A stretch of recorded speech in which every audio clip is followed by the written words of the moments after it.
তকদির হলো নির্দোষ। তুমি উল্টো পাল্টা করবা, উল্টো পাল্টা চলবা, আল্লাহ আমার কপালে রয়েছে, তো আপনার ভুল ধারণা না। ওয়াল কদরি খায়রিহি ওয়া শাররিহি মিনাল্লাহি তাআলা ওয়াল বাসি বাদাল মাউত। তকদির ভাগ্য লিপি একমাত্র আল্লাহ তাআলা কি করছেন, লিপিবদ্ধ করছেন মানুষ সৃষ্টির 50,000 বছর। এই জন্য তকদিরে তার ছিল, সেটা হয়েছে।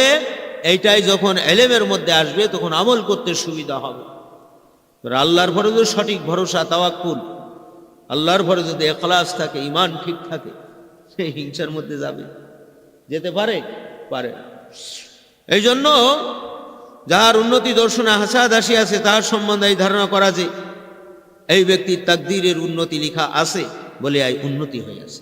এক্ষণে যদি আমি মাতব্বারি করি, নারাজি প্রকাশ করা হয়, 50,000 বছর পূর্বের যে তাকদীর মানুষ সৃষ্টির আগে আল্লাহ তাআলা আল্লাহর আদেশ নিষেধ আল্লাহর কলমের পরে আমার মাতবার চরম অপরাধ কিনা?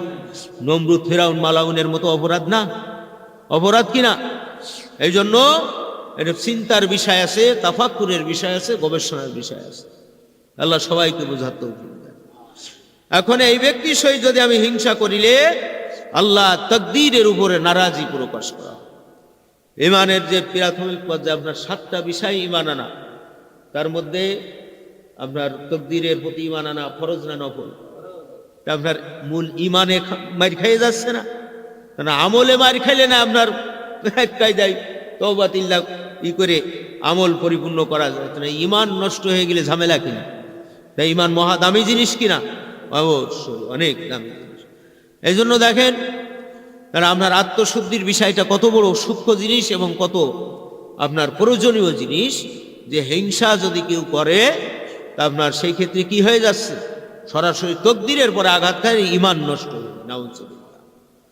দ্বিতীয়ত হলো আমলি এলাজ, অর্থাৎ যাহার সহিত হিংসা আসিয়াছে তার সহিত ভালো ব্যবহার করা এবং তাহার প্রশংসা করা। কথাটা বুঝতে পারেন? তার সাথে ভালো ব্যবহার করা, আপনি তার সাথে ভালো ব্যবহার করেন, আপনার কর্তব্য দায়িত্ব আপনি পালন করেন, কিন্তু আপনি তাকে ভাবছেন তাল গাছ, আর আপনাকে যদি সে ভাবে ওই গাছ, তাহলে সে দায়িত্ব কি হবে? সে হবে। এ সম্পর্কে কে অবগত আছে? আল্লাহ তাআলা। তা আপনি তো চাচ্ছেন যে তার সাথে ভালো ব্যবহার করি, সৎ ব্যবহার করি, এই মহা অন্তর্জাত পরিবু থেকে সে হেফাজত হোক, তার নেকরাশিগুলো বাঁচুক। আমি তো মানুষ হয়ে কেন মানুষকে এতটুকু করতে পারবো না? কিন্তু আপনার নিয়তটা এই, আর আপনি যার সাথে করতেছেন সে আপনাকে মনে করেন গ্রান্টেড দিচ্ছে না, গণ্য করতেছে না। শাস্তি, গজব, আযাব যা কিছু সেই পাবে, আপনি তো বাঁচলেন, ঠিক কিনা? আপন আত্মা কি হলো?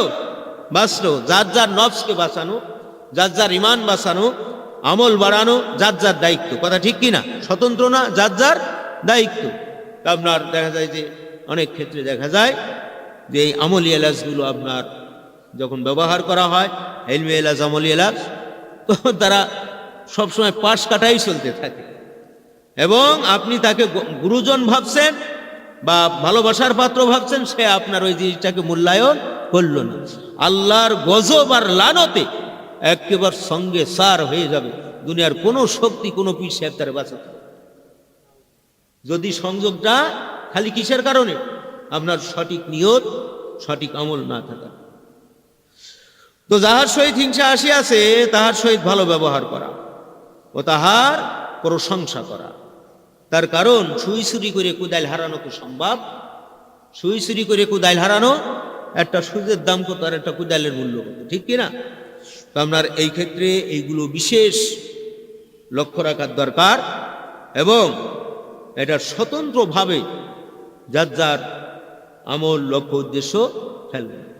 তো আমরা দেখা যায় যে অনেক সময় বলে ওয়া তো বলে ওই রকম হয়, তো ওয়া তো বলে ওই রকম হয়, লোকজন চলে, চলুক গে। এখানে বসে আছেন, একজনের ফটফট করে পেটে ব্যথা শুরু হয়ে গেল সাপোজ, তো বড় জোর আপনাকে আমি একটা ফু দিতে পারি, একটু পানি ফেলে দিতে পারি, তাতে কমতেও পারে নাও পারে, কিন্তু এই যে কষ্টটাকে ভোগ করুন, যতই আপনি আমি মোহাব্বতের লোক হোক না কারণ এই কষ্টের ভাগ নেওয়া যায় না। যাবে? তা আপনার কবরের হালতের অবস্থাটা একরকম না, হাসরে, মিজানে, সিরাতে, সর্ব অবস্থা একই রকম না। এই জন্য আপনার বিশেষ গবেষণা করার দরকার। আল্লাহ সবাইকে বোঝার তৌফিক দান।